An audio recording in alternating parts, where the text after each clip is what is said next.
I have been in the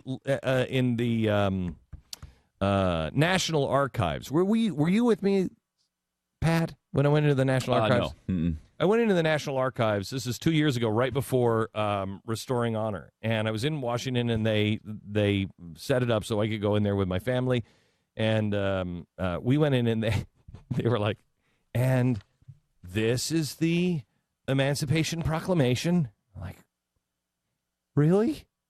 I mean, I don't remember the things I saw, but I've seen some remarkable things. I have seen things in the last couple of weeks that I cannot believe even exist, some of them. Some of the things that we're going to show you for restoring love and the things that we are bringing into the stadium. Honestly, I had a conversation today, and they're like, Glenn, I don't even think we can get insurance to bring it into the stadium. I don't think we can do that.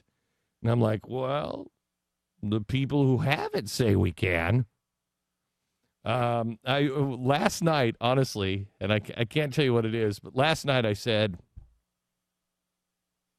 now it doesn't seem like a good idea to suspend that over the stage because if it falls, it will crush a piano and a priceless American artifact will be destroyed forever. And a few people might be killed. Right. But it would be cool. It would be cool. Let's do it. Where should we put that? Because I'm not sure. You could talk me into suspending that over the stage. I mean, we have some amazing things that we can't wait to share with you. Incredible. Before this goes back into the vault, let me just share this. Pat hasn't seen this, and he may weep. He may weep. Pat is the biggest Thomas Jefferson. Would you say he's your favorite? Yeah. Okay. Yeah, it's pretty close between he and Washington. But biggest Thomas Jefferson fan I know. Do you know who Caesar Rodney is? No. Think Delaware, back of the quarter, the horse. Still no ringing a bell? Do you know? Not even Delaware back of the quarter didn't of what help. you're talking about. Okay, you know the state quarters. Okay. Yeah, the state quarters. All right. Back of the quarter for Delaware, and it's a guy riding a horse. That guy is Caesar Rodney. Oh, okay. Okay? He rode the horse on July 1st. They came to him and was like, Caesar, we need your help. And he's like, what? I'm busy. And they're like, you've got to get to Congress. We have the Declaration of Independence, and if you're not there, it may not go through. We have to have Delaware. And he's like, I can't make it. When is it? They're like, we're voting tomorrow afternoon. He's like, I can't make it there. And they said, we have the horses, and they have them all staged, and ride. You got to ride now. He got on the horse, and he rode all day, all night, and he walked in, and he was like, Delaware says I. I mean, so Delaware, Caesar Rodney played a huge role in the passage of the Declaration of Independence, okay? That's who this letter that I'm holding. Was that a Barton story? No. Mm-mm. No? No. That's a Glenn story. You just knew that story. Yeah. Right. So here is Caesar Rodney. This is the actual letter, and a couple of people came in. In fact, security came in and said that's not the letter. The letter's in the safe, right? And I'm like, no, this is it. And the head of our security said, I am going to stop being amazed. Right now, I'm just going to swear off that I'm just never going to say, I can't believe what I saw today. Said, I'm going to stop saying that because every day, I can't believe what I just saw today. And I said, you want to hold it? So let me read it to you, and then I'll let you hold it before it goes back in the vault. This is the actual letter from Thomas Jefferson. Now, this letter is written to, I don't know, Cesar Romero or whoever that guy was. And Cesar I think it was the guy who played Batman. The Joker on Batman. Yeah, that's right. The Joker on Batman. Yeah. So I think I called him Cicero last night. Like, this is a letter to Cicero or Caesar Rodney. That's right. I can never remember people's names. So anyway, Cesar Romero is like the way I like to remember him. The guy with the horse in the quarter, Cesar Romero. Mm-hmm. So this is the letter, and this was written in 1820. And this is in Thomas Jefferson's own handwriting, and you know this letter.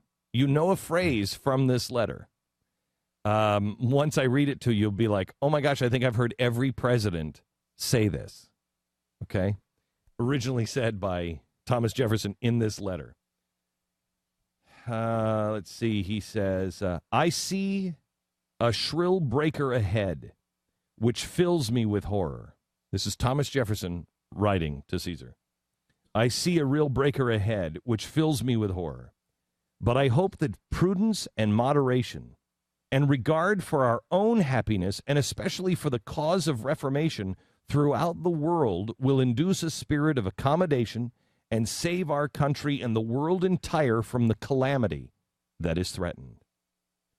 We are the world's last great hope, and its loss will be on our heads. God bless you and preserve you, Thomas Jefferson. Wow, that's the origination of that phrase. There it is. We are the world's world's last hope, and its loss will be on our heads. Wow. Want to hold it? Very cool. Yeah. Or it goes back and Yeah. That is really something else. Who knew Thomas Jefferson had a word processor? I had no idea. That's not it. And then I don't think it should be a typed. copy machine. That's really weird. Isn't that amazing? That's actual. And again, it's not a reprint. This is the actual letter he wrote. That's the actual letter. Yeah, Is his handwriting beautiful? Yeah, it really is. I mean, you can actually and look at how he hyphenates. Look how he hyphenates things. He hyphenates things not like we hyphenate now, where it's kind of logical. He just like stops in the. It'd be like, the end. It'll like THE space E hyphen ND. Really? Yeah, when he goes, he hyphenates things to move it to the, to the next line. Oh, right. Who had this? How did it stay so well preserved? Did Monticello have this? That I don't know. You just notice. Look at the top. Look at the top. Monticello. Yeah. It shows where he wrote. He wrote it. He wrote at the top the date and Monticello. First of all, notice that you didn't ask me if I could hold it, probably because I have like chocolate icing on my fingers or something. But yeah. Secondly, that's Careful the sort of thing I would not want to hold. Like that makes me nervous. Like I wouldn't. I mean, that's real American history. I mean, serious American history. And you know what? This is one of the items that we have rejected of bringing out and showing. This is one of the things for 728 that we've gone like, no, that's not good enough. Honestly. Wow. Somebody has talked to somebody yesterday. Somebody has, and they're shipping it down, another copy of the Constitution. Okay, real copy of the Constitution. This copy of the Constitution is the reason why our Constitution, the one in Washington D.C., is faded.